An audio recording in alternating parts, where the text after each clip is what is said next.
you hear me? Hello. I hope you can hear me okay. A new headset. I got new everything. Yeah. So, can you give me a thumbs up if you can hear me okay?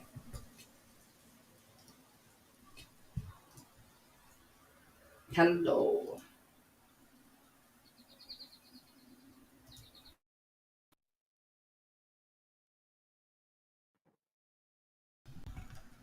If you can hear me, give me a thumbs up.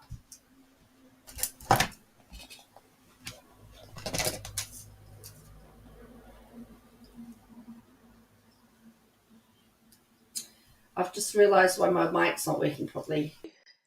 I've just realised why my mic's not working. Yep, thumbs up. Cool, thank you. Hello, Christine. Hello, Will. Good. All right, I've been trying to get a quiz question, but it won't load for me. Great. So I got a new headset and lights up. So it gives you something more exciting. So hello, welcome to my channel. I am Joanne, the Learner Lawyer. I'm a law student. I've just completed my first year.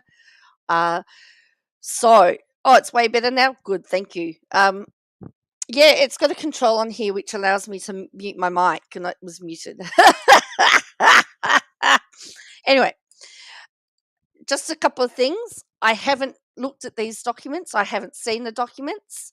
I have no idea what's in the documents. I've had a few messages. I've had a few people ask me questions. I've seen a few things. So I know that these are going to be crazy. I may have to slip away for a couple of minutes. I'm expecting a delivery at some stage today. They gave me between 7 and 7. Who knows? Also, my neighbour had to urgently take her daughter to the hospital 2 days ago, and I had to I'm looking after her grocery delivery. And she might be popping in to pick up her groceries. So I may have to pop away for a few minutes. So this was unplanned, of course. I was looking at a nice quiet day of study.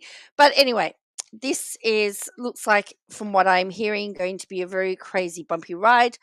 I need to preface to say that I am not a lawyer. I am a law student. What I know, or what I'm learning, is based on Australian law. I know nothing about, well, I'm not an expert or have any knowledge of, well, I can read. I can read and interpret stuff because that's what we're taught to do in law school. So I am going to read these and give my interpretation and my opinion, and just also try and explain the documents and my understanding of stuff. So I've had a couple of, as I said, I've had a couple of messages through already asking me questions and my opinion on stuff and my understanding on stuff. So first of all, let's look at what was filed. Now, I went to bed in the early hours of this morning. And when I went to bed, there were no documents filed, because I always check when I first get up and when I go to bed. Because I was studying last night. I'm studying a lot. I'm being a very diligent law student, and I'm doing lots of reading like I should be doing. So this is what we have got. I'm just going to share this with you. This is what is on there.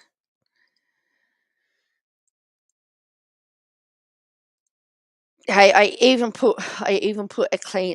went and put a nice top on for you all this morning as well. So we've got this. So we still know we've got the hearing on the 21st. That's not changing. So the last one we had was the responsive motion. It only popped up this afternoon. Will said, okay.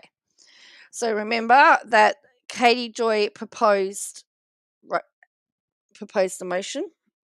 motion to compel, to which 7M responded, which we've gone through. And so now we've got these other memorandum, affidavit. Whenever a motion is filed,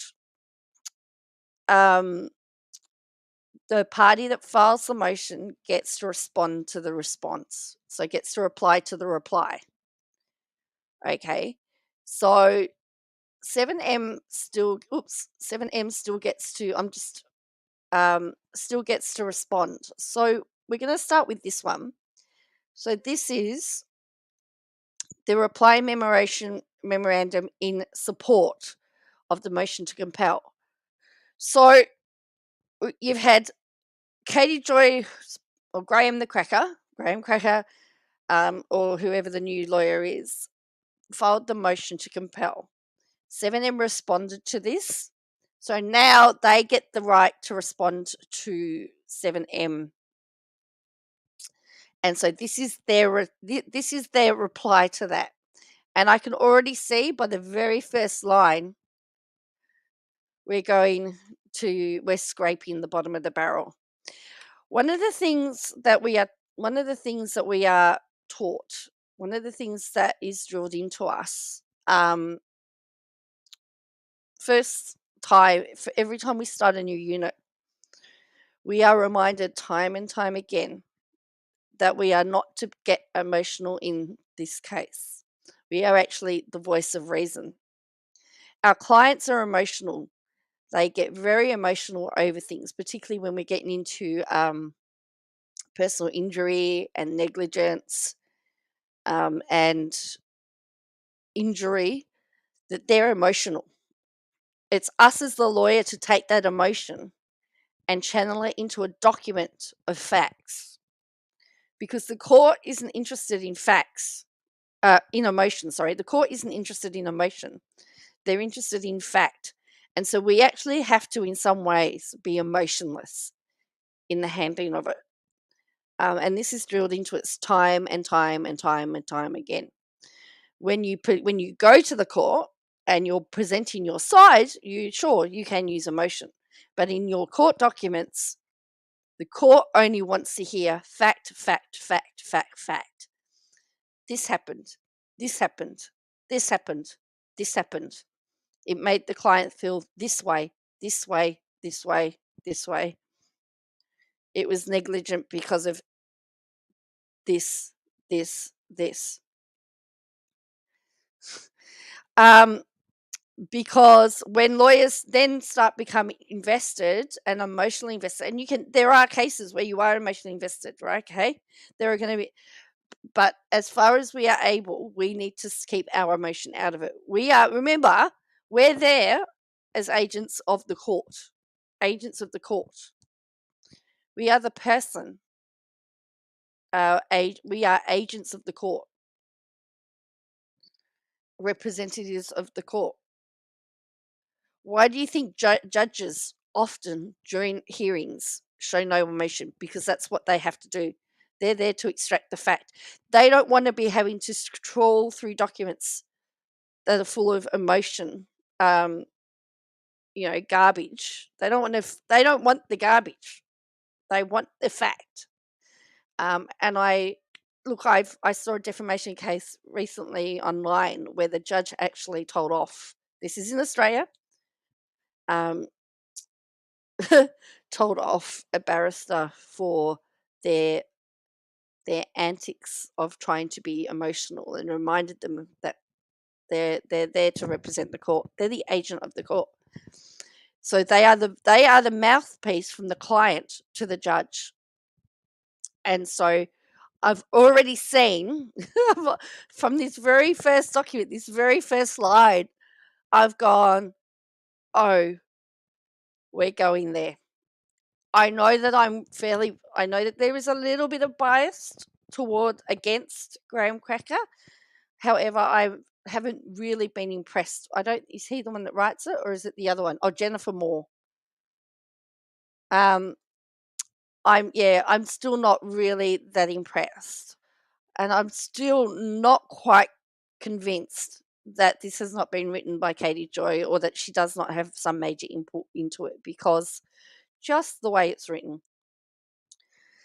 So we've got, once again, plaintiffs make careless error of fact and law while seeking the most draconian of measures against an inexcusable error by counsel for the defendant. Hello, Jennifer. Now,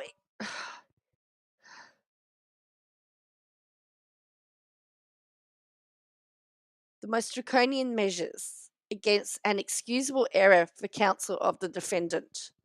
I don't believe it is. So essentially,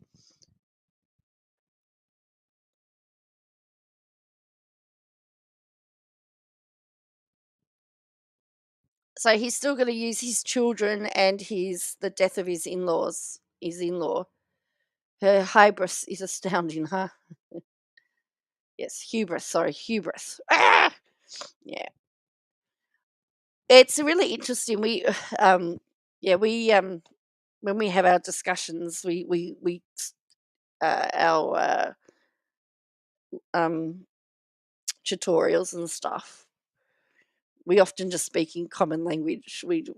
And yeah, we save that fancy stuff for the documents. But anyway, so once again, the plaintiffs make careless errors of fact and law while seeking the most draconian of measures against an excusable error by counsel of defendant. We'll see whether the judge thinks it's excusable. I don't believe that it is an excusable. The only excusable error would be if Graham Cracker himself was admitted to hospital.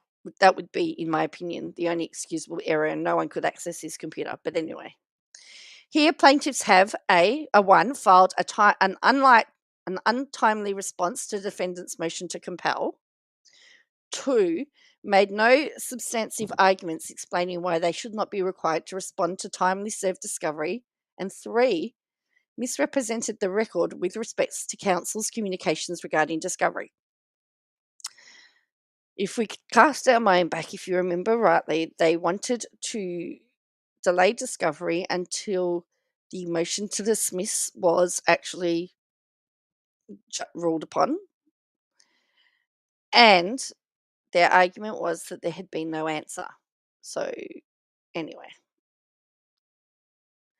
So, here's their argument. So, let's have a look. I think he's quoting the wrong rule, actually, because it was a motion. No, it comes under a different rule from my memory. Minnesota General Practice 11504B provides that responses to motions must be served and filed no later than 14 days prior to a hearing. Yes, that's general motions, but remember this was an answer. Unless the judge allows it, then that's wishful thinking. I don't think that counts as being admissible. So yes, general motion, from what I can work out, from what I remember from the general, and I'm happy to look this up. I just need some time. So you've got the statement of claim, or the statement of claim, and then you have 21 days in which to answer. Katie Joy filed a motion to dismiss, and then you had 21 days from. So when her motion of dismiss was ruled upon, she had 21 days in which to file a response because she never actually responded to it.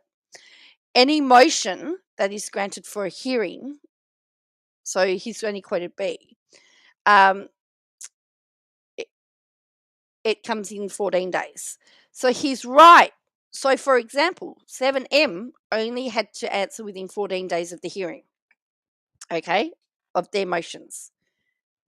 But because it was the answer, they had 21 days, and it was the court. And I will keep reiterating this until the cows come home and the sky turns yellow, or a leprechaun is found under the rainbow, that it was the court itself that filed the default judgment.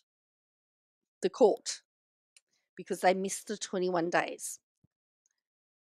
And as I said, this is all basic law stuff. In my first year of law school, I've had it drummed into me that you do not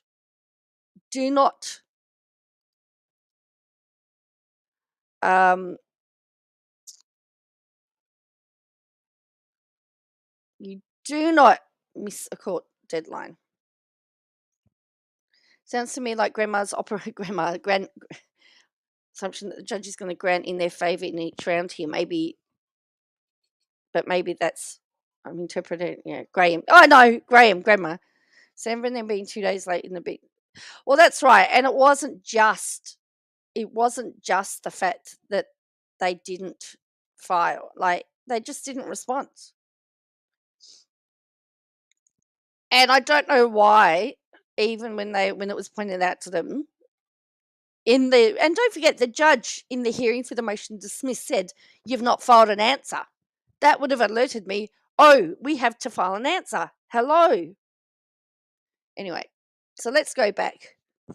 Since the hearing this matter is scheduled for November 21, plaintiff's response was due on November 7. Plaintiff's response was served on November 9, making it 2 days late. Accordingly, plaintiff's response should be stricken. Right. Yes. So I don't. I'm actually a law student, Jennifer. I'm a law student. I've just finished my first year of law school. So I don't practice anything at the moment. I have to do everything though. So I'm doing workplace law at the moment and torts. You're doing speech text. Could you imagine speech text with mine? Anyway, look, I want to get into entertainment law, copyright, um, uh, and workplace and sport. So Will says she's going to get defaulted unlike Alex Jones with the Sandy Hook case if she's not careful. Yeah. Okay. So they're saying so they are right. The motion to compel, yes. So they were 2 days late. Okay. That's fine. The plaintiffs have failed to address the substantive basis for motion to compel. The sole defence that the plaintiffs have offered for their failure to serve timely discovery responses is that they filed a motion for protective order. The filing a motion of a protective order does not magically toll the time for serving documents responses to discovery. The rules require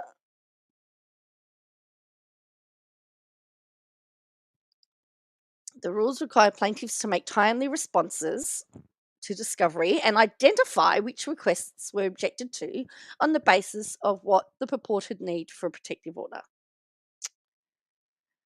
Jennifer says, "I would never wish bad things to happen, even to bad people, or at least that's what I like to tell myself. But I know I'd love something to happen."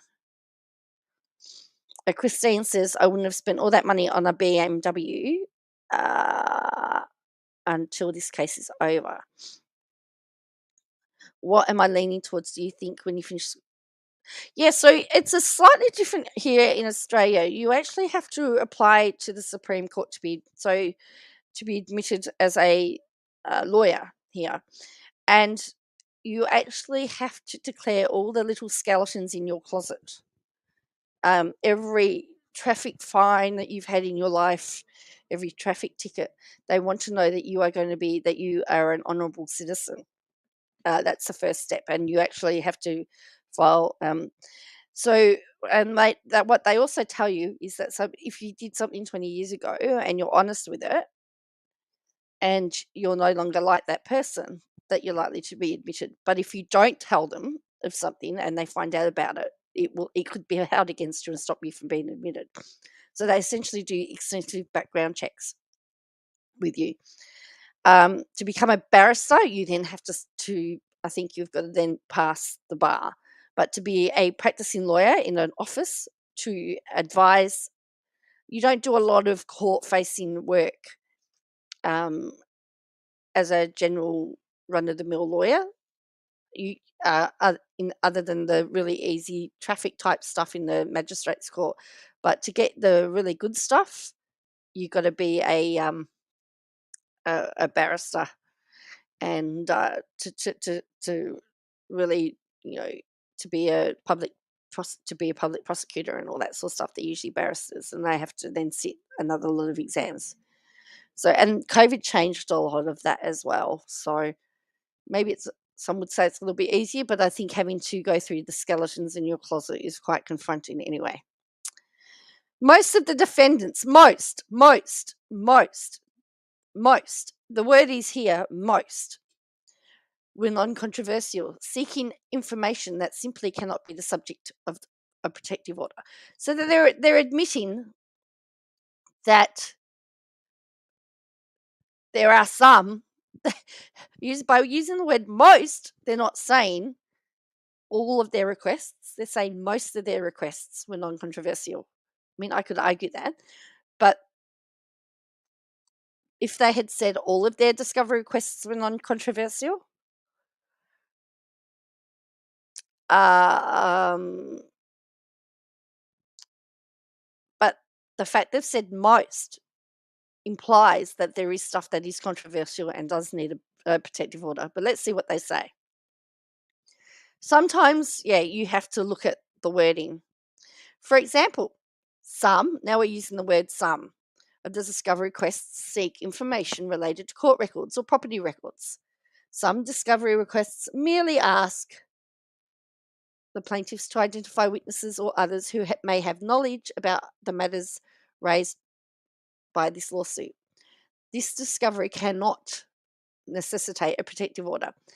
I would argue that because the response wasn't filed in a timely manner and I didn't know what the defences were going to be, I would have no idea who to call as witnesses because I have no idea what their hand was. That would be my argument. Yes, we're held to a very high standard. There is a joke that once you get accepted, it's very hard to get struck off, but it does happen. The old medical records are very. Oh, of course it is. There's a lot in there that's sus. Yeah. So yeah, we're held to a very high standard. And also your conduct in law, like your conduct in university, how you conduct yourself is also the university rights also supports that as well. So if you're caught cheating or plagiarism and all that stuff, there's lots of cases in the courts at the moment of people who haven't been accepted fighting it. It's very interesting. So now we're going back. Yet the plaintiffs have failed to respond to any discovery at all. For whatever reason, they believe they should be entitled to bring a lawsuit against the defendants while hiding from the defendants any and all information that would permit them to formulate a defense. Hang on a minute. Hang on a minute.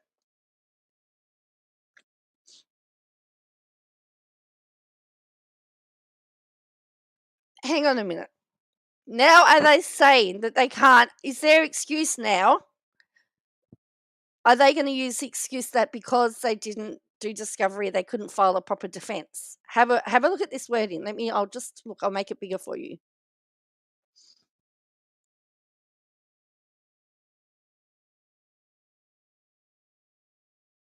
I'll just have to make it a little bit smaller.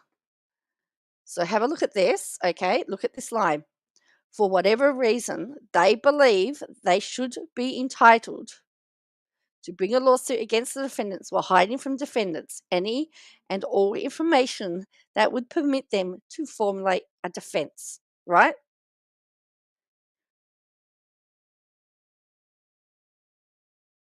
So we're now trying to now say we couldn't give a defense because discovery wasn't followed. But that's not. This is the first time that this has been mentioned as well. You just cannot pick um uh um you just can't pick an excuse out the air and run with it. But Graham Cracker also says, "Oh, these are public records, so it doesn't make sense if they can be acquired about." Well, that's true too, Will. But this should have been their argument all along. This here, what I've highlighted, is a more plausible reason. And this is why 7M was saying they couldn't compel because they didn't have anything to help. They didn't know what their defense was going to be. And therefore, they had no idea what documents the other side had that they need to be able to counteract. Does that make sense? Does that make sense? I hope that makes sense.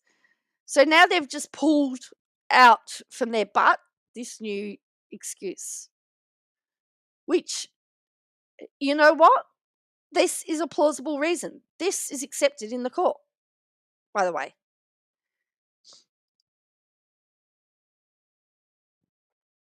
This is the reason why. This should have been their reason all along. You just can't put it in a document and hide it. And so 7M has said that because they didn't file a defense on time, that's one reason why they couldn't have discovery, because they didn't know what was being what defenses were going to be used. How do you know? How do they know who they're going to call as a witness if they don't? So if Katie Joy says, "Well, I've got a source, and this source is, told me about this matter," well, then 7M would be entitled to cross-examine that person, or call that person, or seek information, or depose them, and they have a right. The thing is, in court, both sides have to be transparent, and you have to see what the defenses are on both sides. So in Australia, for example, you actually have to have your written arguments in court before you actually go on the day, and you take the judge through your arguments. This is how it happens in Australia. I don't know how it happens in the US, but the judge has to see both arguments before they can make a judgment. So before the judge goes in, the judge has already gone through the written arguments, has scanned over them and said, I need to question them on this. And the judge often goes in with prepared questions or prepared points that they want to pick them up on, that they want more clarity on, that they want more clarification on. And the judge will often stop them and say, well, hang on a minute. You're using this argument. How does this relate back to this? And the judge will challenge them. This is, as I said, I'm only talking about Australia. But so to not have everything before the court is, but that's how it works. Because as I said, the judge reads over the written submissions and the written arguments before they actually attend court. So anyway, so it says, plaintiffs do not want defendants to see discovery items. Plaintiffs do not want counsel to have copies of discovery materials. Counsel cannot be expected to provide meaningful advice and assistance if they cannot have discovery materials or discuss the materials with the clients. And 7M's going right back at you. Right back at you. How can 7M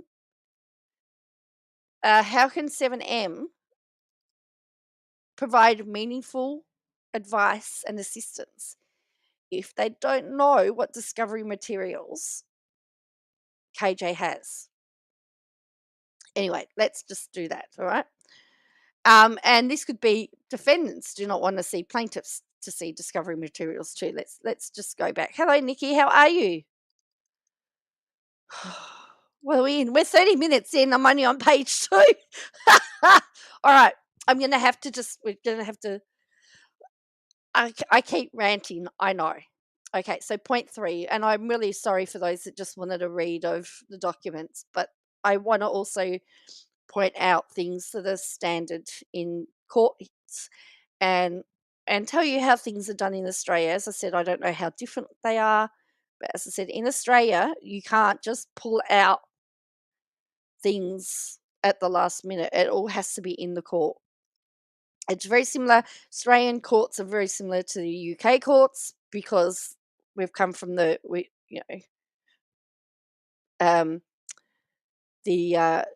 UK or England is our mother country, and so a lot of the stuff that we've done is based on, even a lot of our laws have come from originally the UK, and some of them are now being updated and modernised. But anyway, so plaintiffs have misrepresented the factual basis. Hello, LER. leading to these motions. It may be that the undersigned counsel at some point in their initial motion papers confused the date discovery was served with the date the plaintiffs brought a motion to compel. What? Are you actually accusing them of being incompetent, Mr. Graham Cracker? Wasn't it you that had the little tantrum over the fact that you thought that they were were uh were questioning your character, and now you're gonna, when they were talking about KJ's character, they had nothing to do with you. However, that would be a typographical error that is more than made up for by the sheer number of times the memorandum of law states that discovery was served on the 5th of August 2022, and the plaintiff brought their motion for protective order on August. I said August, right? Yeah, August 26th. Moreover, the affidavit of Graham Cracker is a deed. Sorry, I've got to start calling him Martin, but Graham Martin is a detailed recitation of the communications and negotiations that led to the instant motions. The relevant facts are: deadline for discovery was August 5. Defendants served a timely discovery on August 5. Plaintiffs did not serve discovery. Yes, you've left out your motion to dismiss, but hey, anyway, don't let the facts stay in the way. Don't let the facts stay in the way of a good story. Plaintiffs did not serve discovery on defendants. Plaintiffs, without complying with Minnesota General Rule Practice 11502, served and filed their motion for a protective order on August 26, 2022. They've left out the communication that they had with Graham Cracker and the communication with the court, where the court said you actually have to file a motion. On September 1, 2022, plaintiffs advised defendants that they would not be responding to any until after their motion for protective order was resolved. These facts, as a well-detailed recitation of the negotiations and issues related to discovery, a proposed protective order, and a need for an answer, are fully set forth in Mr. Martin's affidavit.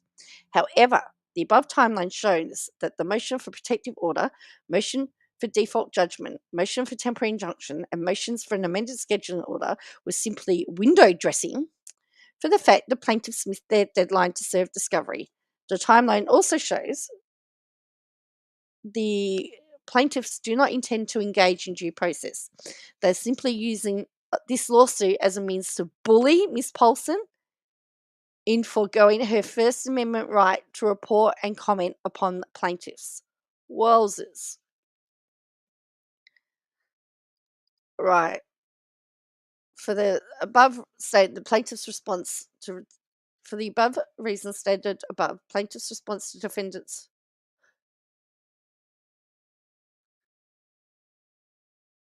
motion to compel must be stricken as untimely, and the defendant's motion to compel be granted. Wowzers! So, she's trying to pull her First Amendment right to gossip and make things up about them. Okay. Well, okay. So apparently they're trying to bully her. Okay. Look, I question, so there's parts of it that I question whether an attorney would write. Nikki, I said before that one of the things that's been drilled into us is that in a lot of ways we have to be show no emotion in our stuff, that we need to just we just have to, state facts. So that was from KJ's camp. Now we're getting to so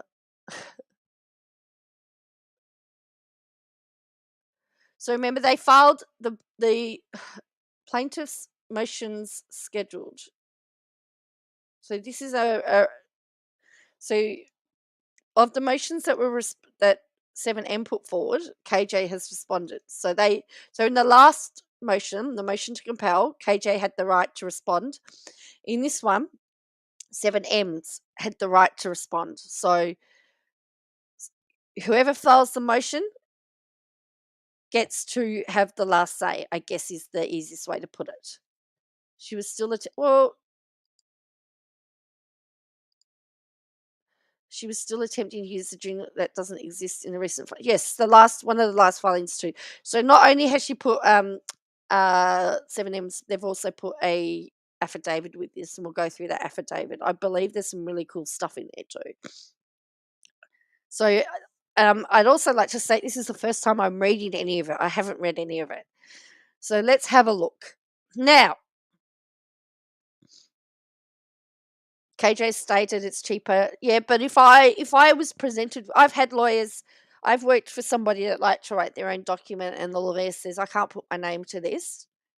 I'm going to have to edit it, and it would be edited. They would go through and they would edit it to make it so you were still paying the lawyer.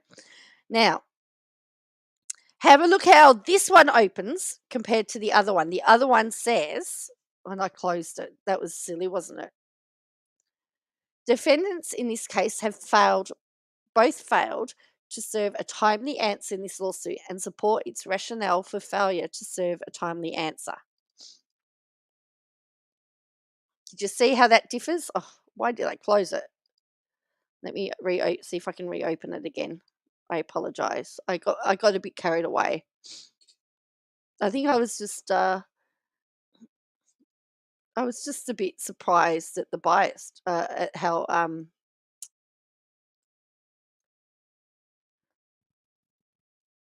now it's not let me open anything. My computer's really not very happy at the moment. Is that the graham cracker one? I think it's that one.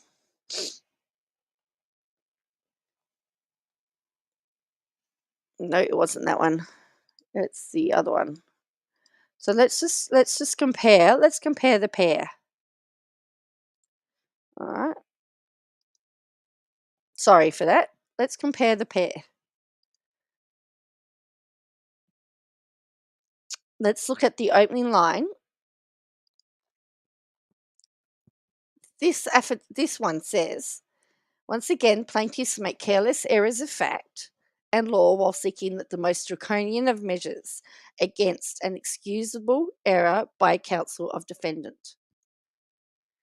Defendants in this case have both failed to serve a timely answer in this lawsuit and support its rationale for failure to serve a timely answer. Which one looks more professional? I'm not telling you, I can't tell you what to think, but after reading after reading this very first line, I did the biggest eye roll ever. I did eye roll and went, here we go again. Where this one, as I said, fact. Defendants in this case have both failed to serve a timely answer in this lawsuit and support its rationale for failure to serve an timely answer. This one should have said, the plaintiffs have failed to answer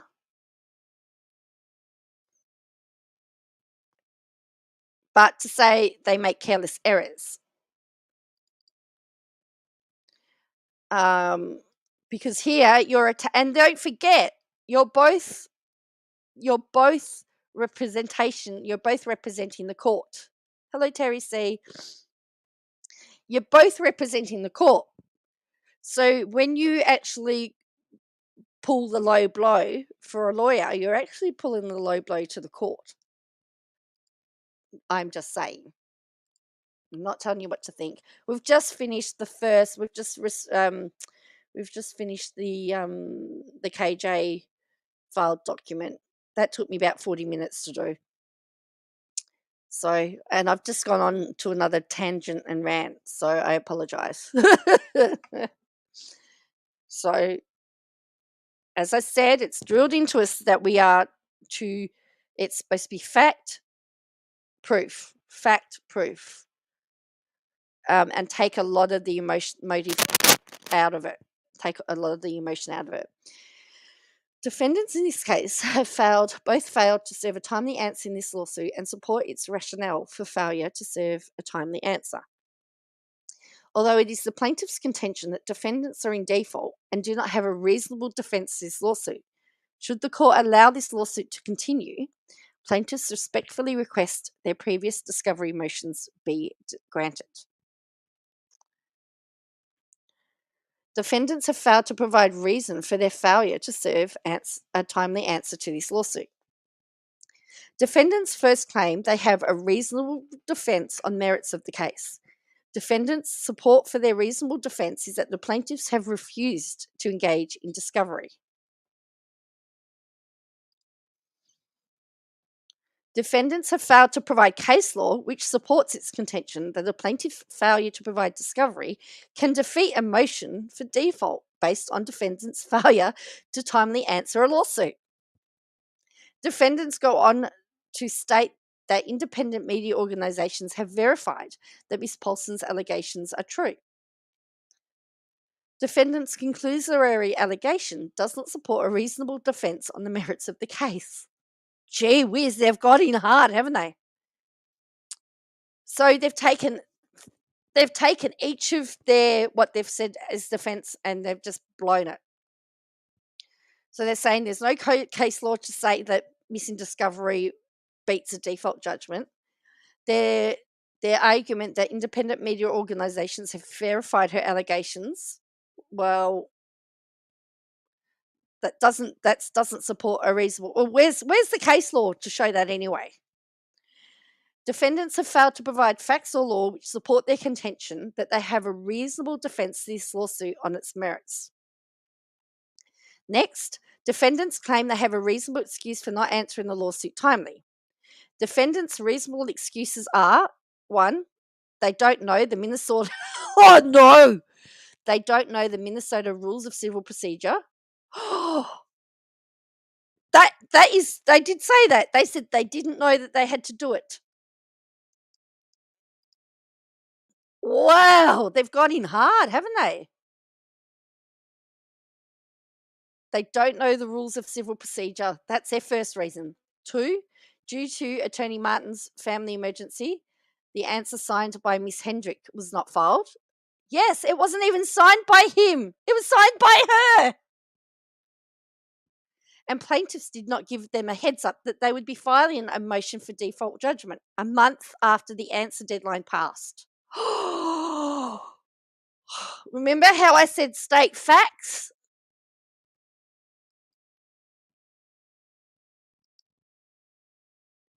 Remember how I said you needed to state the facts? Fact 1. Their first reason was that they didn't know that it was due. Fact 1. Fact 2, that Attorney Martin's family emergency, it wasn't sent because of Attorney Martin's family emergency, but it was signed by a different attorney. I hadn't picked that up. Good find. Gee, they're thorough. I didn't pick that one up. So the answer was signed by a different attorney, but was saying that it couldn't be filed on time because of Attorney Martin's family emergency. And the third reason is that the plaintiffs that 7M's lawyers did not tell KJ's lawyers that they were going to be filing a motion for default judgment. Okay. With respect to the answer deadline, plaintiffs outlined the Minnesota Rules of Civil Procedure and when an answer is due following a motion to dismiss in its memorandum of law in support of default judgment. Further, plaintiffs sent numerous emails to defendants allowing them an extended answer deadline, Exhibits A to C. Several of these emails were sent after the deadline to answer deadline had already passed. As counsel was given multiple opportunities to stipulate to an extended answer deadline and remained engaged via email with plaintiffs regarding this lawsuit, it is not reasonable that the answer was not served on plaintiffs until this motion for default judgment was filed. Mm. Regarding defendant's allegation that he was unexpectedly called out of the office and that is why the answer was not filed, the attached emails and signed answer support a different narrative. Remember how I said you state the fact, then the evidence. Fact, evidence. Attorney Christian Hendrick support. Oh, I've got my phone ringing urgently. I've just got to take this, otherwise it's just going to keep ringing. Just read along for me just for a bit.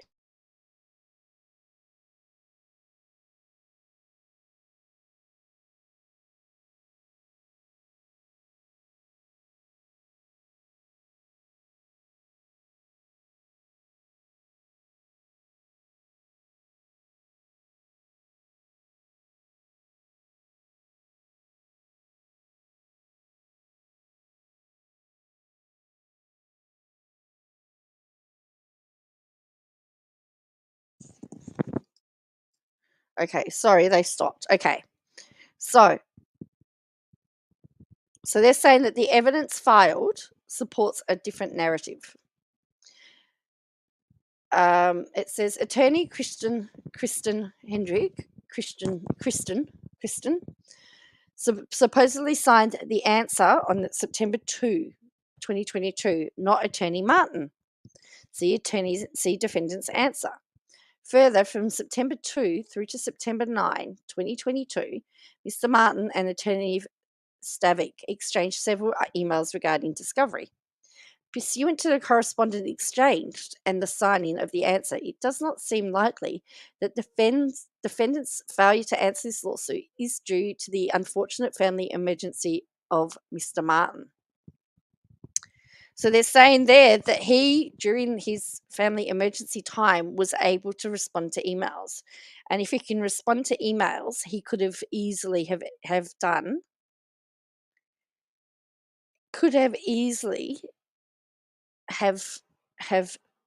attached the answer. That's what they're saying here. Okay? That's what they're saying.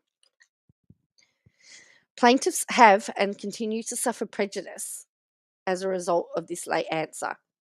Each day that goes by results in damage to the plaintiff and their reputations. Defendants continue to post about the plaintiffs as well as this lawsuit.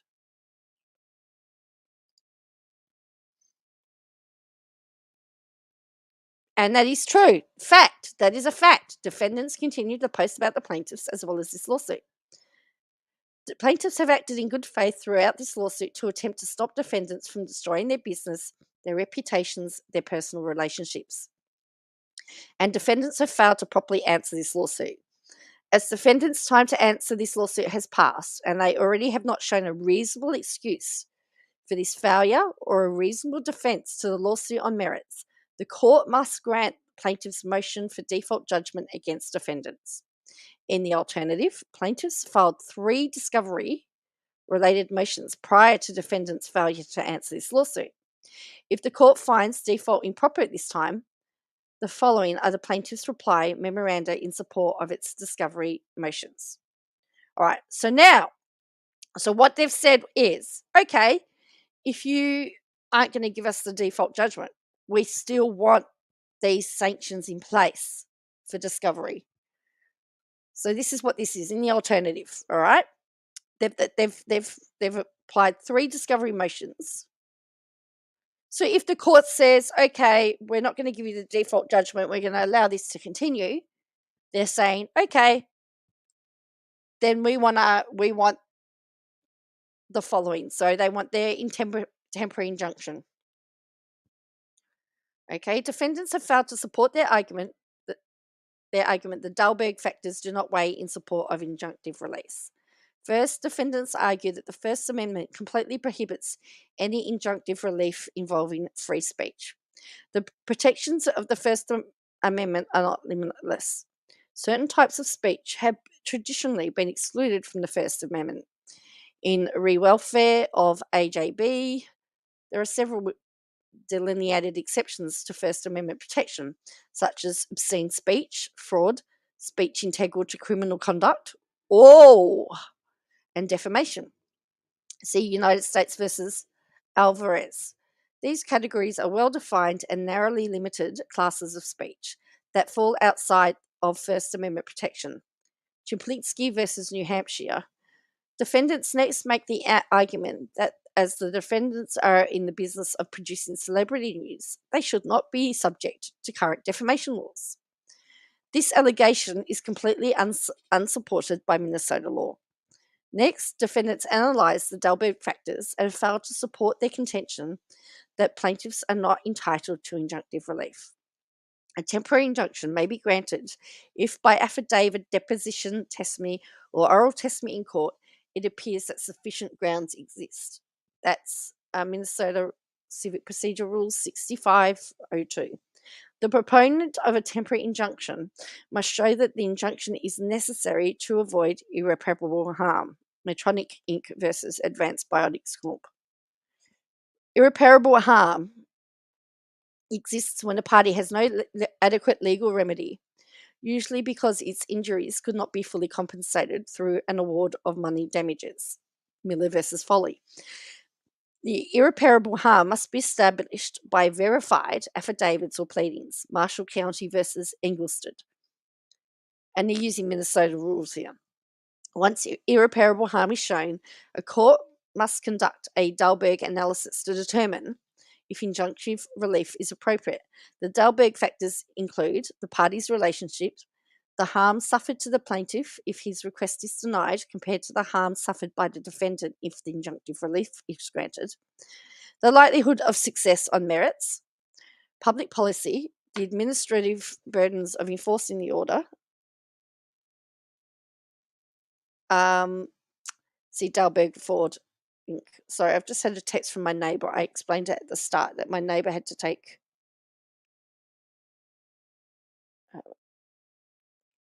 okay, cool. It looks like the daughter's been released from hospital. That's good news. Okay. All right. So now they're going to go through the Dalberg thing. So this is 8 pages. So the balance of harm favours the plaintiff. The second factor involves balancing the harm to the plaintiffs if the temporary injunction is not granted against the harm if the court provides injunctive relief. So you see Dalberg 1 through 7, so at paragraphs 321 to 22. Contrary to the contention of the defendants, the harm to plaintiffs if injunctive relief is denied would greatly outweigh any of the harm to the defendants. As outlined in plaintiffs' memorandum of law and supporting affidavits, they have already lost millions of dollars due to the defendants' smear campaign against them. Defendants have failed to address the irreparable harm already caused by them at the expense of the plaintiffs, and instead focus their argument on how it is a harm to them that they are no longer allowed to monetize the false and defamatory statements that they have been making. That's a really good point. So, what they're stating there is that what they're saying is that if the injunction doesn't occur, 7M will receive further harm because Katie Joy can still continue to post about them, and they've called it a smear campaign. And they've already lost millions of dollars of contracts, which they've pleaded. But they're saying that the defendants are saying that the harm for them will be that they won't be able to monetize any stories about them. As the defendants have provided no case law to support this contention that free speech allows them to continue to publish defamatory information, plaintiffs have properly proven that the balance of harm is in their favour. Remember, that's what the court has to work out. Is there going to be more harm to the defendant if there is an injunction, or more harm to the plaintiff if there's no injunction? What's your thoughts on that? Who do you think, if the injunction is not granted, put a 1 in a box if you think that if the injunction is denied, that it benefits KJ, or 2 if you think denying an injunction benefits 7M. So this is in denying the injunction. A 1 if it's beneficial to KJ, or 2 if it's beneficial to 7M.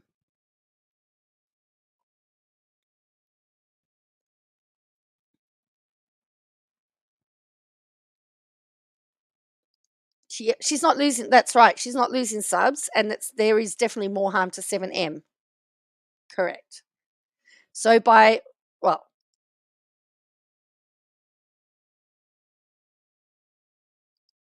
KJ's track record is bad because she doxes. So if 7M loses the injunction, it would probably benefit KJ. That's my opinion. You can have whatever opinion you like. Okay, the plaintiff can demonstrate a likelihood of success on merits. The next Dalberg factor requires the court to look at the likelihood that one party or other will prevail on merits. Dalberg at 311. However, if a plaintiff makes an even doubtful showing as to the likelihood of prevailing on merits, a district court may consider issuing a temporary injunction. So if plaintiffs can show that they have a likelihood of prevailing on the merits in merely one of their counts, including defamation, then this factor weighs in favour of granting a temporary injunction. As plaintiffs have shown that they have a likelihood of prevailing on the merits of this case, it is proper for this court to grant a temporary injunction against the defendants. And don't forget, also, the judge stated in the judgment for the motion to dismiss that on the face of it, it would seem that she did make some defamatory statements, and I don't believe that she has done anything to prove that they were anything but defamatory. Again, my opinion. All right. The fourth factor is whether or not public policy supports the motion. In this case, public policy favours enjoining defendants' attacks on the plaintiff's reputation and business prospects. Defendants fail to address how public policy does not support this request for injunctive relief. The administrative burden on the court supports the plaintiff's motion. The final factor involves looking at the burden on the courts in supervision and enforcement of the injunctive relief. Defendants argue that plaintiffs' lengthy list will be impossible for the court to monitor because it's so burdensome and confusing. The example they wish to use is that there is a difference between publishing statements. Right, there's a typo. There is a difference between publishing statements that plaintiffs have been accused of human trafficking violations or that the plaintiffs have engaged in human trafficking. The underlying basis of this lawsuit is that the defendants have made false and defamatory statements about plaintiffs, including that there have been credible accusations to human trafficking. Due to the egregious nature of plaintiff's statements and her own alleged inability to recognise how accusing someone of human trafficking could possibly make her liable for defamation, it is even more clear that a temporary injunction should be placed against the defendants, as outlined in the plaintiff's memorandum of law. So now they're going to the protective discovery order. Defendants in their memorandum of law opposing plaintiff's motion for protective discovery order have failed to show a legally cognizable reason plaintiff's motion should not be granted. In fact, counsel's failure to recognise how their client's behaviours and statements are not, in fact, counsel's failure to recognise how their own client's behaviours and statements are or could be construed as potentially leading to the public dissemination of highly sensitive information supports the plaintiff's motion. Defendants argue that plaintiffs have failed to show good cause exists for the issuance of a protective order. This allegation is supported merely by a defendant's belief that the posts which are subject matter of this lawsuit were proper in the first place. Christine says 7M's lawyers make a good, clear argument. Well, obviously, this is there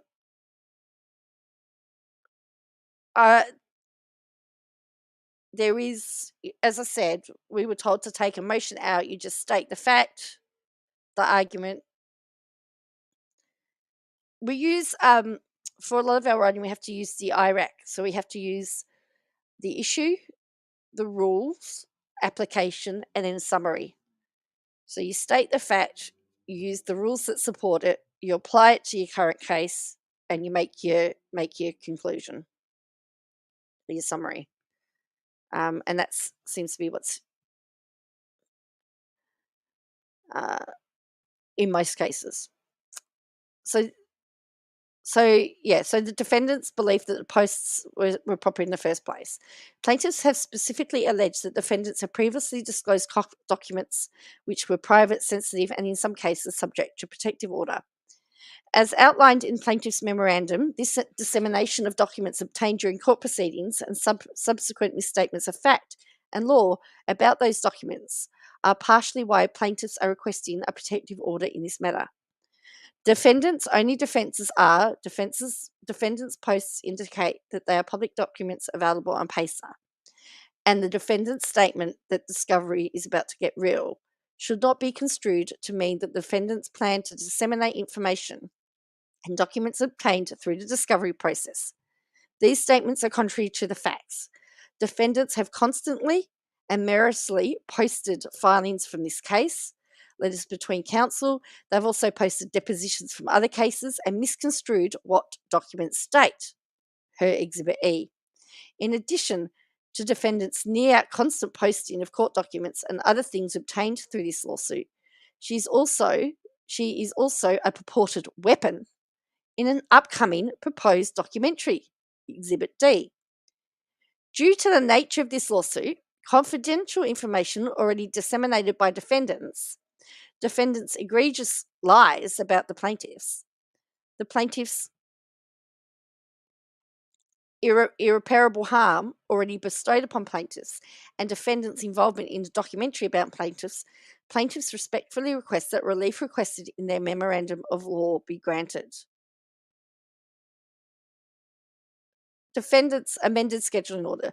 Defendants in their memorandum of law opposing plaintiff's motion for amended schedule order failed to list a legally cognizable reason plaintiff's motion should not be granted. Defendants' sole argument is because plaintiffs failed to engage defendants on the topic of discovery until the deadline for discovery had passed.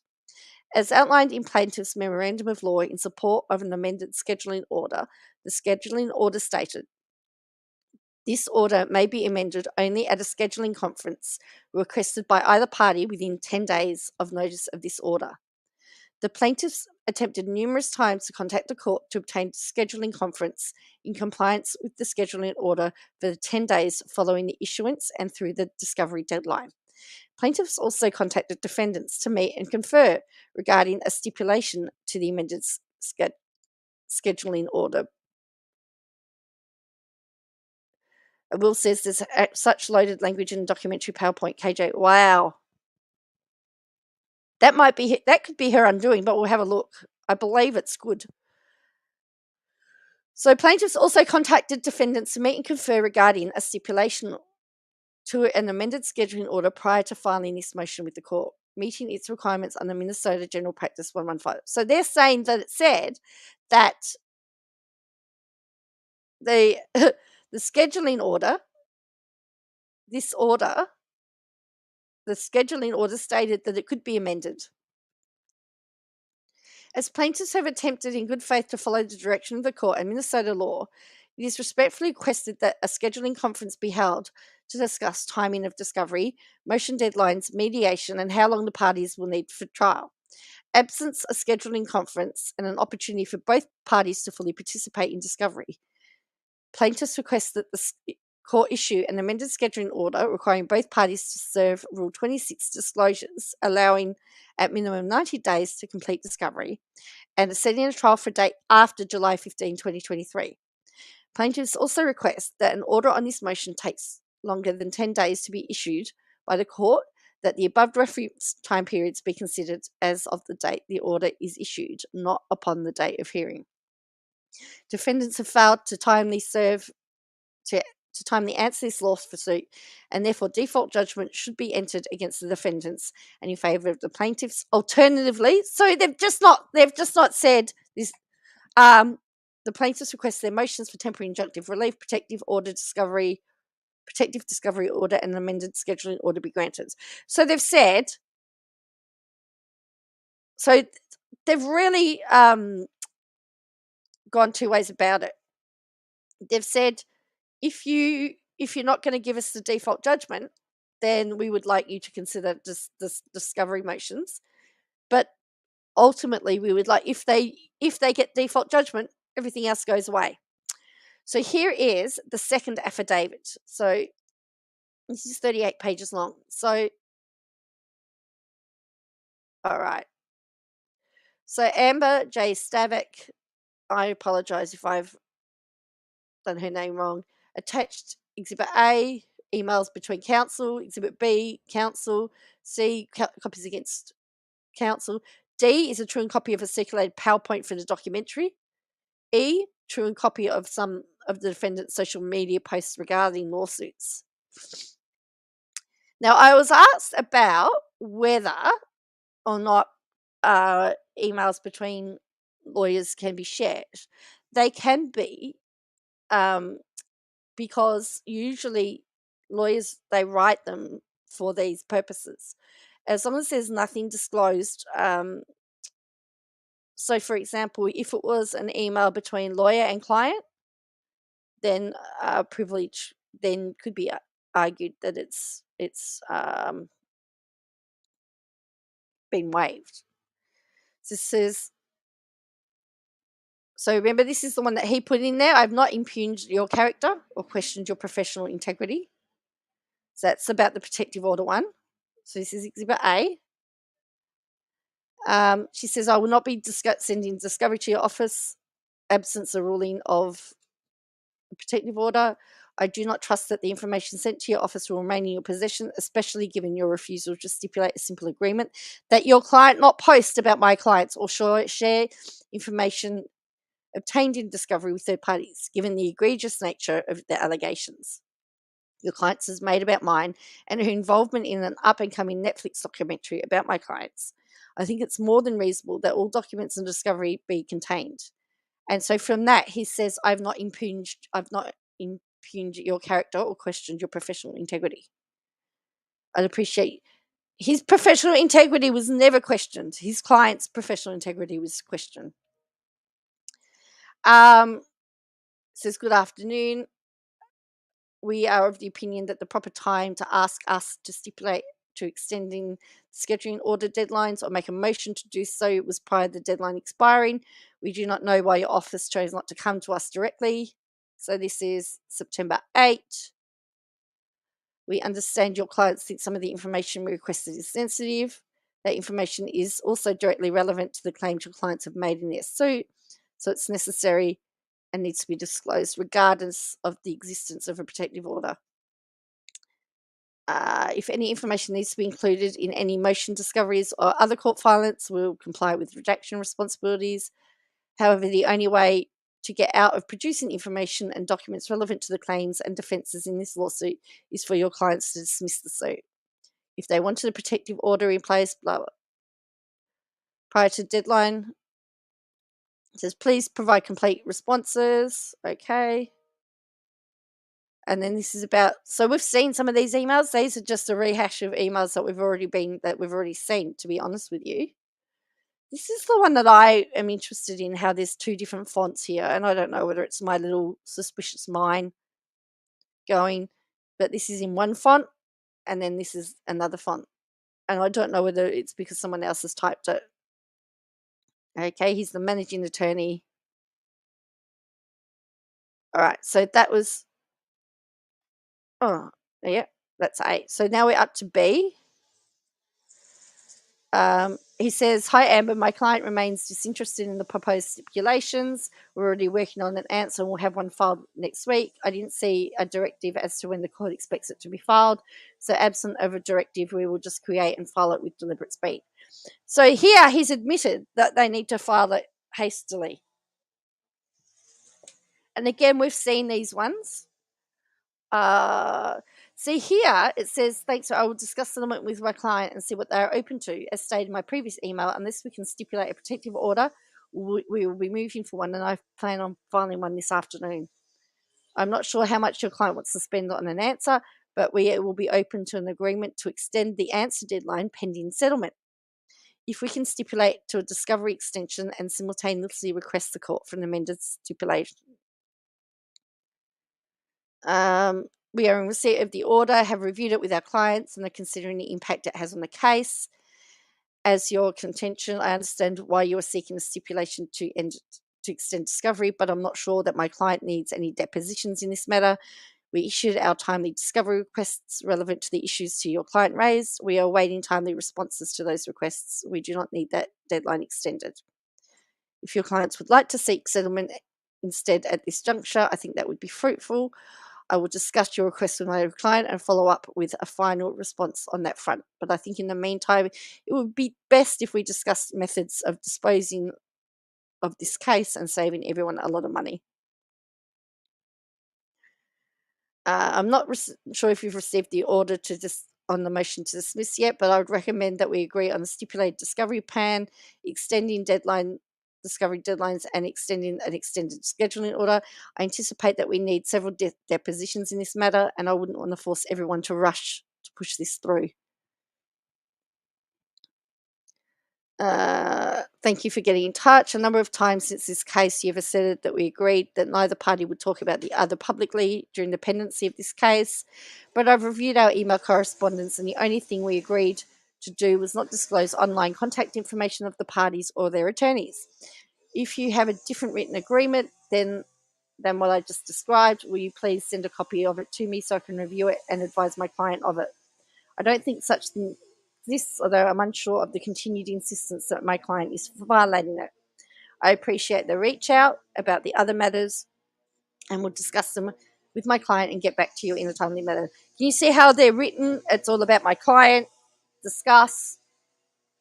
Dear Mr. Martin, this email is being sent as an attempt to meet and confer regarding several issues regarding 7M and without a crystal ball litigation. I'm sorry, there's workmen out the front of my house. I've been informed that your client went on another social media spree wherein she spread false information about my clients and their associates last night. On one such post, two of the dancers she talked about in the post explicitly told her the post was false, and her reaction was to taunt them and state the information was her opinion, instead of taking down the false information. I've also been informed that your client has a documentary deal with Netflix, and that she has been advised to post about my clients in an effort to promote that documentary. Previously, we had discussed via email that neither of our clients would talk about the other on social media. It is clear that your client has no intention of refraining from telling lies about my client. As such, we will not be responding to your discovery requests or issuing our Rule 26 disclosures until either a protective order is issued by the court for the information disclosed by my clients. You have requested highly sensitive information on the basis of this lawsuit. Is that your client is spreading falsehoods and disclosing confidential information to third parties. If you're interested in agreeing to a stipulation to confidentiality, please let me know this by noon this Thursday. If not, I'll be filing a motion for protective order with the court. I will request that all discovery be only viewed by the attorneys in hard copy format at my office.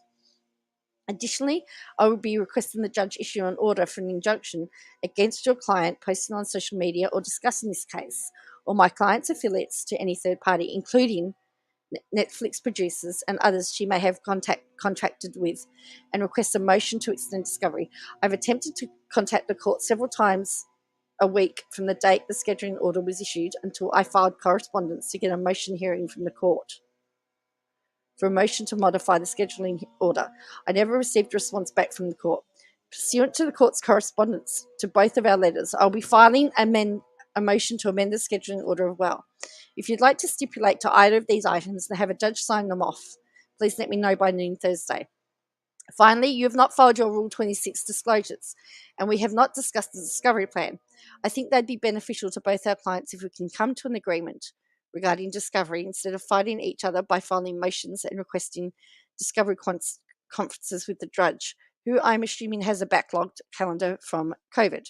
Please let me know if you're open to discussing an amicable agreement to the issues related to your discovery and your client's continued harassment of my clients. Otherwise, I'll be filing the aforementioned motions and we can deal with these issues the hard, expensive, and time-consuming way.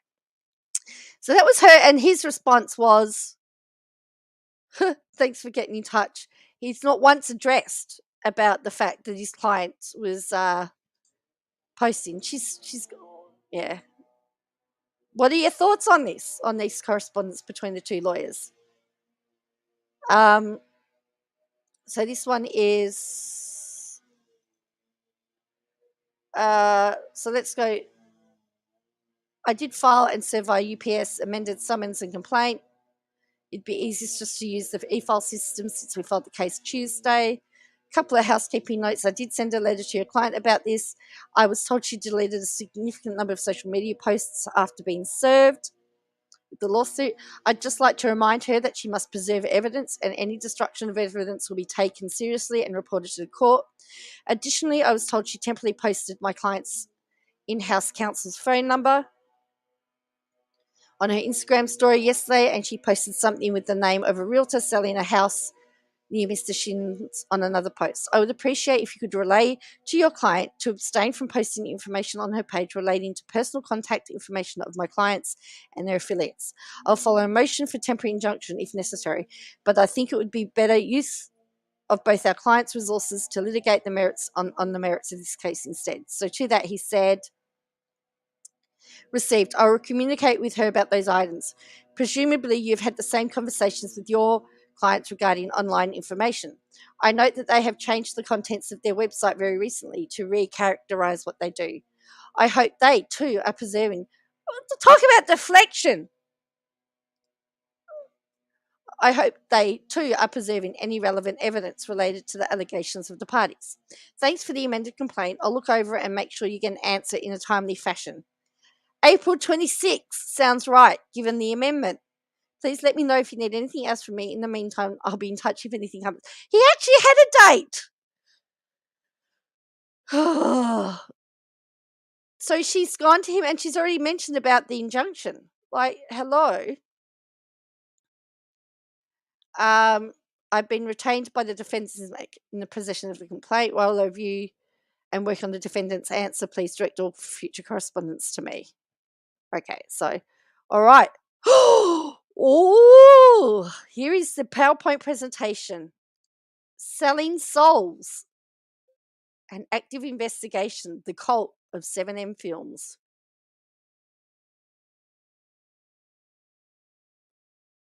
What's going on? A group of famous dancers are allegedly being held hostage by a religious cult disguised as a management company. Their pastor, Robert Shin, a career con artist. What was the date of the answer?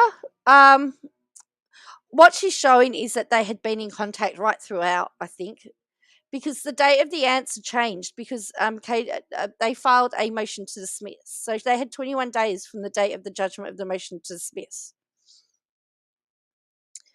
So I don't know if this is KJ. I don't know who's written this. It sounds like KJ. This might have been her proposal. It doesn't say who's written it. Selling Souls. A group of famous dancers are allegedly being held hostage by a religious cult disguised as a management company. Their pastor, Robert Shin, a career con artist, controls every aspect of their lives, from their finances to their love lives, to ultimately the separation from friends and family. Selling Souls will expose the evil behind the influences. Yeah, a title like Selling Souls is totally not biased. There's so many KJ phrases in that one page. This is a multi-part documentary series that will investigate 7M Films, a talent management company used to recruit influencers into the Shekinah Church by founder and pastor Robert Shin. We will hear from ex-members who have been silenced for decades while we build a case against Robert for past crimes he's committed and those he's currently committing. We'll profile the group of influencers who are believed to be under Robert's control and stories of friends and families who have lost their lives to the cult. Isn't 7M Films only recent? I don't think 7M Films has been around for decades. I can't remember but they did state when they started. I thought it was only really an entity, 7M Films, the Shekinah Church. This is her. This has to be her. 7M Films is a talent management that represents some of the top social media influencers in the world. So she's gone to their website and she put lies. Lies. I'll see if I can make it bigger so you can just see it. Just so that you can see what she says is lies. So that's the about section. So she's taken the about section, and I'm saying I'm assuming that was her. So she's taken the about sections from 7M. She says this is a lie. Without proper representation, the dancers felt like the industry was taking advantage of their hard work and skills.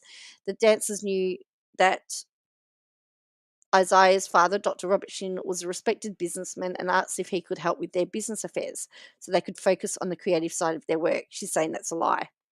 It is true that the CEO of 7M is Dr. Robert Shin, is also a pastor of Shekinah Church. It is not true that there is any business affiliation between the two entities.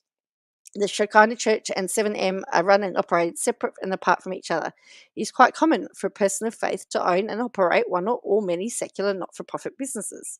You do not have to be a member of the Shekinah Church to be represented by 7M, nor do you have to be represented by 7M to be a member of the Shekinah Church.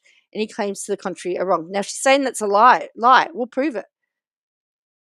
So Shekinah Church is a Christian church that was formed in 1994, and contrary to false and inaccurate reporting in the press, has nothing to do with the Seven Mountain Mandate. 7M has no affiliation with the Seven Mountain Mandate. The M in 7 Films refers to Millennium. The fact is well documented in its business filings. Is that true? That none of the ex-dancers were taught to her? All right. So then we've got the Shekinah Church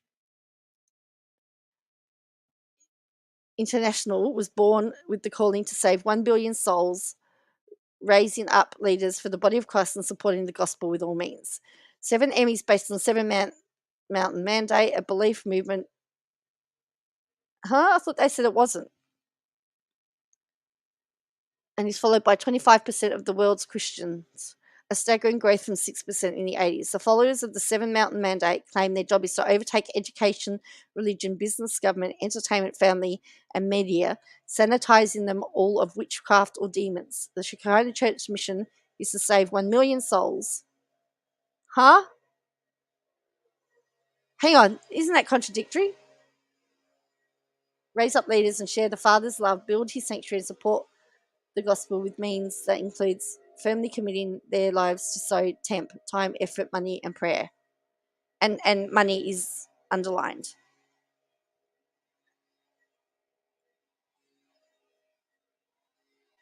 The influences and the evil behind them. Robert Israel Shin, Robert's right hands and senior staff, history of Shekinah Church. Hang on. This makes no sense. The influences and the evils behind them. Robert Israel Shin, Robert's right hands and senior staff, history of the Shekinah Church, the lawsuits, creation of 7M and their targeting of the entertainment industry, interviews of friends, families, and of the victims. Are they all victims? How do we get them out? The victims. Okay. Aren't they alleged victims? 7M dancers engagement. 12.5 million TikTok. You can't, if you don't, how can you say that someone is a victim if they've not come out and said, I don't know who's in there, but you can't just put and say this person's a victim. The way in. We open the series in present day. We will see 7M dancers content in what seemingly is just another day on social media. That will come to a screeching halt with a cry for help from the Wilkin family and VO from ex-members of the church. In a VO we hear, he calls them himself, man of God, he's a con artist. He's a con arrest. Oh, come on. It says he's a con arrest. Ignite it for you.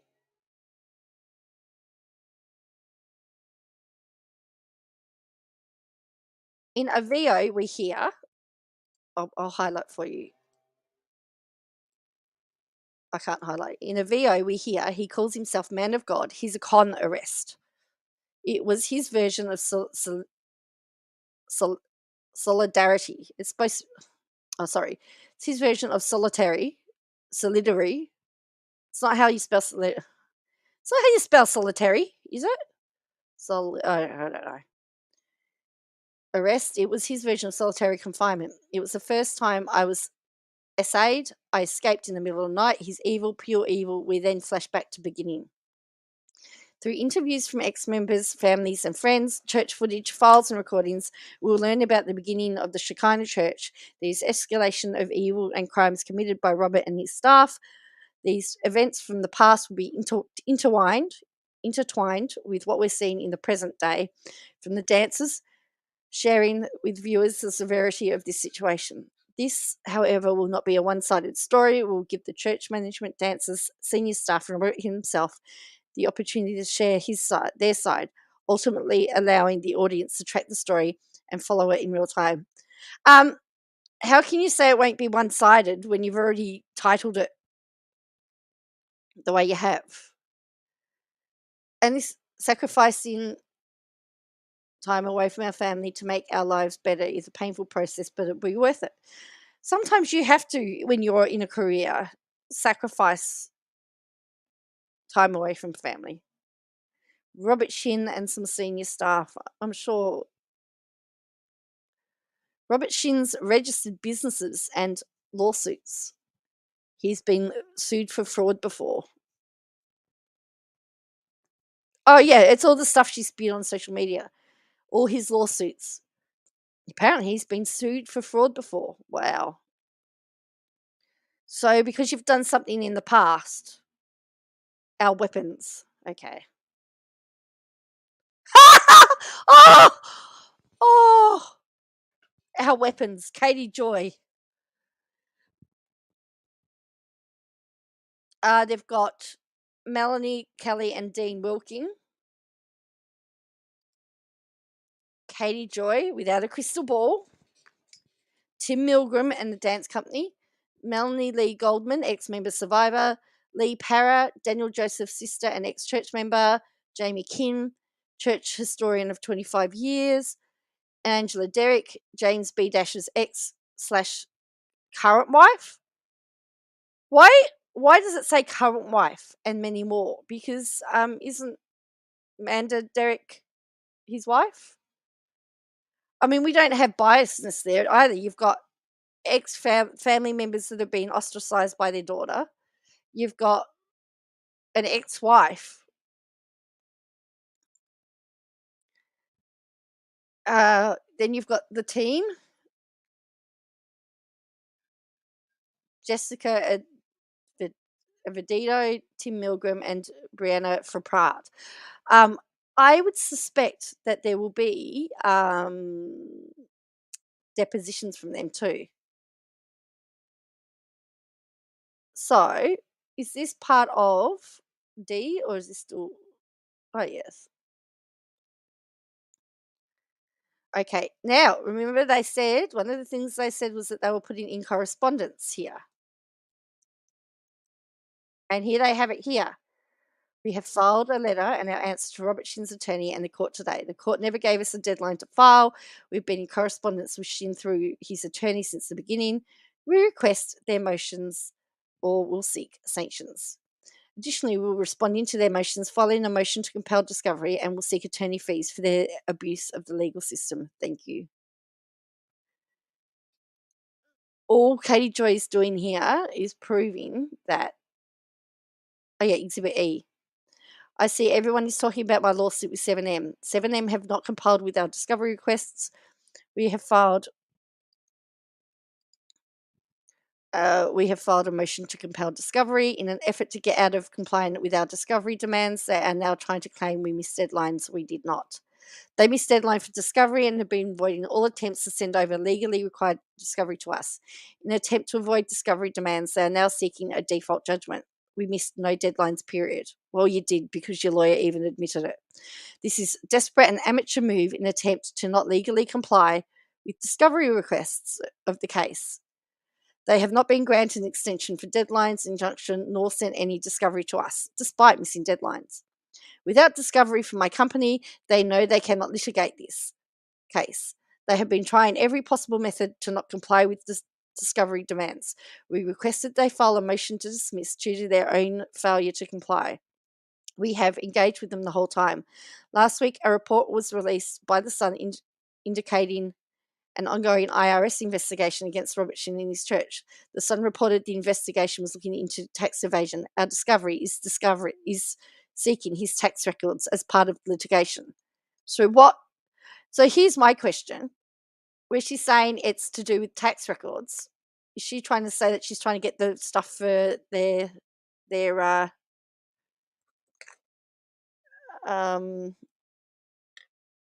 for the documentary?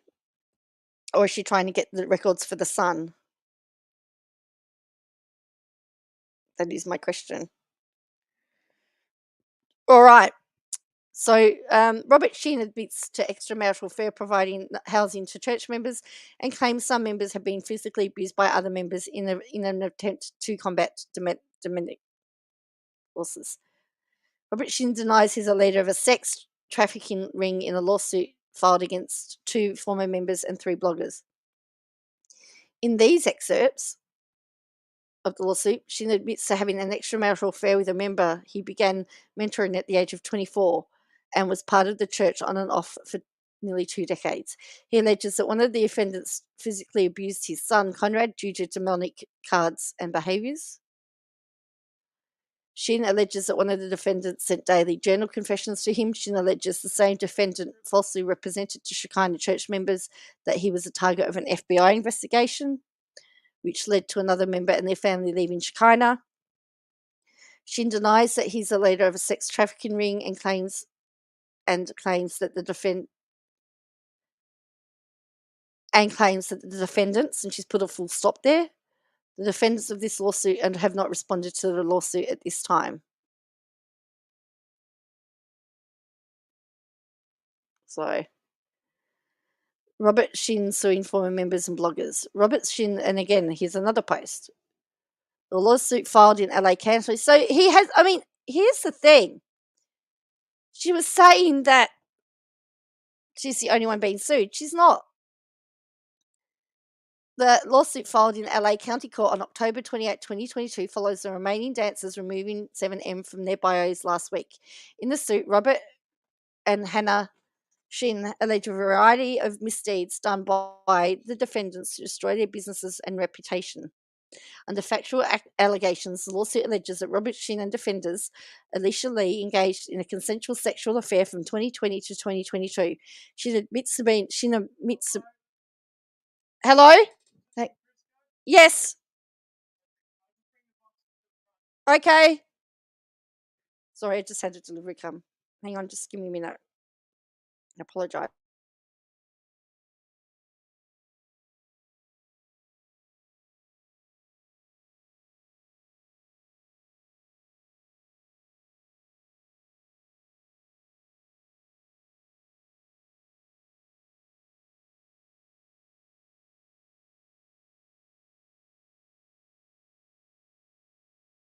Okay, we're nearly done. Sorry. She admits to providing houses to members, forming businesses for members to work at, and having businesses relationships with members he serves as pastor at Shekinah. She alleges that Alicia left the company after he ended their affair and stole confidential service from their real estate company. And he alleges is being used to leak private details to 3 bloggers. He also claims that Alicia's sister, Melanie Goldman, is conspiring with her and the bloggers to destroy his reputation and businesses and put him in jail. She confirms that allegations put out by defendants that he was a predator and cult leader led to dancers Kevin Cronkite Davis, Alexandra Watkins, Carl Douglas, Gordon Watkins, and Aubrey Fisher terminating their contracts with 7M and leaving the church. And then this one was a judicial determination, remember? Judicial determination in a lawsuit against WOACB by Robert Shin, Miranda Derrick, and James Derrick has not gone in their favour. According to a scheduling order filed in court on July 18, 2022, all discovery requests were due to opposing party by August 5, 2022. WOACB, through our attorneys, timely served discovery requests on plaintiffs. And then on August 8, a letter was sent to the court by 7M's attorney requesting extension of time. This letter was not served until the 12th to WOACB, a week after the deadline. The judge determined that no extension for delays can be granted without a motion for delay. No such motion was ever filed by 7M. WOACB disputed their request for delay because the delay was requested after the deadline. Judge is set to rule on our motion for dismiss, blah, blah, blah, blah, blah, but says, absent stipulation, any request to extend deadlines to the court must be done via motion. It doesn't say that it didn't go in their favour. Then this is the deposition. Robert Shin admits he's supposed to make all decisions in his group. So this is what 7M is alleging. So that is, I'd like to say, and that is the end of the story. That is all the documents that are filed. So what are your thoughts about this? I think I've seen more evidence from 7M side than I have seen from Katie Joy's side. I think it's going to be definitely, the 21st is going to be a very interesting day. I'm going to have to love you all and leave you all. I've got things I need to now attend to. So I'm thanking you very much for joining me. If you could please hit the like and subscribe button, that would be really helpful. And I will catch you all later on. And thank you for watching. And bye for now.